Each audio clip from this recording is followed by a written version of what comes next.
The vending machine on the third floor wasn't supposed to work. Everyone in the building knew that. The snack coils were empty, the card reader blinked red, and there was a handwritten note taped to the glass that said, "Out of order." But when you're the last person in the office at night, sometimes you try things you know won't work. I pressed the button for a soda anyway. The machine hummed, a can dropped. I stared at it for a moment before picking it up. The expiration date was almost 10 years old. I didn't drink it.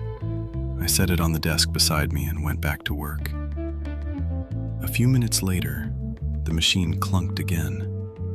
Another item dropped. This time it was a bag of peanut butter crackers. I hadn't pressed anything.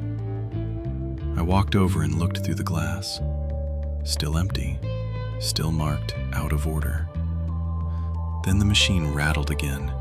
Something slid down the chute. A small pack of gum. The exact kind my father used to keep in his truck when I was a kid. I hadn't thought about that in years.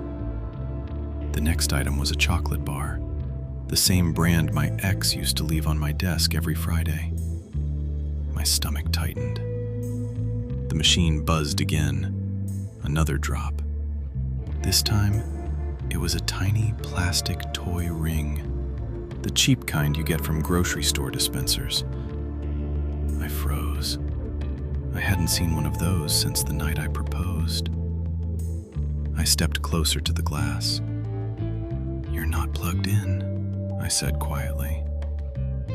The machine answered with another heavy clunk. Something slid down the chute. A sealed envelope. My name was written on the front, in handwriting I recognized immediately.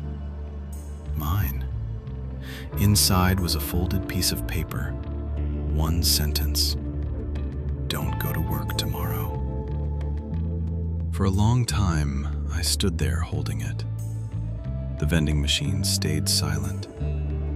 Finally, I looked back through the glass. The coils inside were no longer empty. Every row was stocked, neatly labeled. Each slot held something small: keys, receipts, photographs, ticket stubs, moments, events, days.